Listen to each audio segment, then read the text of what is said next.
आप सभी लोगों का बाबा विश्वनाथ की ऑफिशियल यूट्यूब क्लासेज पर हार्दिक स्वागत है। हमारी डीएलएड फोर्थ सेमेस्टर के बच्चों को सामाजिक अध्ययन शिक्षण पढ़ाएंगे, जिसमें हम आज आप लोगों को कल के गतांक से आगे पढ़ाएंगे। तो आइए कल के गतांक से आगे देखते हैं।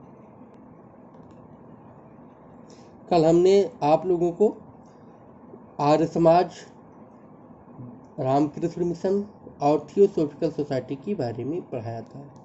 आज हम आप लोगों को उसी क्रम में धार्मिक तथा समाज सुधारक आंदोलन में ही प्रार्थना समाज के बारे में पढ़ाएंगे। प्रार्थना समाज, जिसके संस्थापक आत्माराम पांडुरंग थे और जिसकी स्थापना 1867 ईस्वी में की गई। प्रार्थना समाज के बारे में कहा जाता है कि वे राजा राम मोहन राय वह ब्रह्म समाज के सिद्धांतों से बहुत अधिक प्रभावित थे। यही कारण है कि प्रार्थना समाज के सिद्धांत भी लगभग ब्रह्म समाज के सिद्धांतों के ही समान थे। महाराष्ट्र में रामकृष्ण गोपाल भंडारकर, नारायण चंद्रावरकर तथा महान देशभक्त महादेव गोविंद रानाडे प्रार्थना समाज के प्रमुख सदस्यों में से थे। इस संस्था का प्रमुख लक्ष्य विधवा विवाह एवं स्त्री शिक्षा को प्रोत्साहन देना तथा जाति प्रथा एवं बाल विवाह का अंत करना था। प्रार्थना समाज ने अनेक विश्वविद्यालयों, अनाथालयों और विधवा आश्रमों की स्थापना की। अछूतों द्वार की दिशा में भी इस संस्था द्वारा व्यापक स्तर पर प्रयास किए गए। इस संस्था के सदस्यों ने अथक परिश्रम एवं लगन के साथ संस्था के लक्ष्यों को प्राप्त करने का प्रयास किया। विशेष रूप से महादेव गोविंद रानाडे ने तो अपना संपूर्ण जीवन ही इस संस्था के लिए समर्पित कर दिया।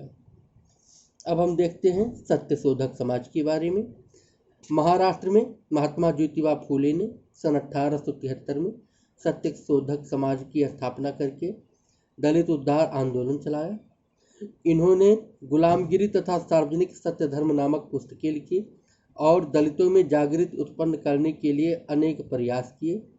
इन आंदोलनों के अतिरिक्त 19वीं शताब्दी में सन 1829 में धर्मसभा, 1849 में परमहंस मंडली, बम्बई नामक संस्थाओं ने भी समाज सुधार आंदोलन में योगदान दिया।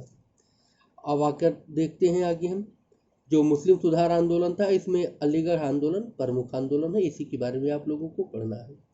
तो आइए अलीगढ़ आंदोलन के बारे में हम पढ़ते हैं। पहले इसकी नींव देख लेते हैं कि मुस्लिम सुधार आंदोलन क्यों हुए। हिंदू आंदोलनों की प्रतिक्रिया स्वरूप मुस्लिम समाज में भी अनेक सुधार आंदोलन हुए। इन आंदोलनों का उद्देश्य मुस्लिम समाज और इस्लाम धर्म में प्रविष्ट हो गई बुराइयों को दूर करना था। इन आंदोलनों ने जहां सामाजिक बुराइयों को दूर करने में योगदान दिया, वहीं भारतीयों में राष्ट्रीय चेतना के उत्थान में भी महत्वपूर्ण भूमिका निभाई। अलीगढ़ आंदोलन, इस आंदोलन के प्रवर्तक सर सैयद अहमद खान, जिनका जीवन काल 1817 ईस्वी से 1893 ईस्वी था, वह थे। अलीगढ़ आंदोलन ने मुस्लिमों को जागृत करने में पर्याप्त सहयोग दिया।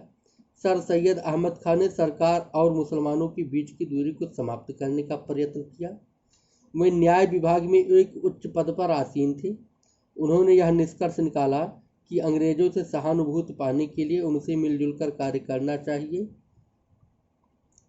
और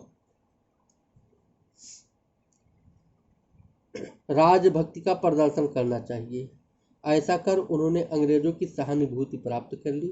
उन्होंने सन 1875 में मोहम्मडन एंग्लो ओरिएंटल कॉलेज की स्थापना की। यह कॉलेज आगे चलकर सन 1920 में अलीगढ़ मुस्लिम विश्वविद्यालय के रूप में परिवर्तित हो गया। उन्होंने नारी शिक्षा का समर्थन एवं पर्दा प्रथा का विरोध किया। इस प्रकार सैयद अहमद खान ने मुस्लिम लोगों की बहुत सेवा की और उनमें राजनीतिक चेतना जगाई।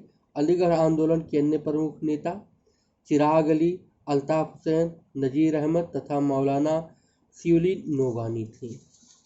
इस तरह से जो हमारा धार्मिक तथा समाज सुधार आंदोलन था, जो 1857 की स्वतंत्रता संग्राम के बाद भारतीयों में एक नई जागृति उत्पन्न करने के लिए तमाम लोगों द्वारा किया गया। इसमें हिंदू धर्म के लोगों ने भी भाग लिया, मुस्लिम धर्म के लोगों ने भी भाग लिया और इस तरह से एक बहुत बड़ा आंदोलन लोगों को जागृत करने के लिए चलाया गया, जिसमें भारतीयों में समाज में व्याप्त अनेक बुराइयों को भी दूर करने का एक सफल प्रयास किया गया।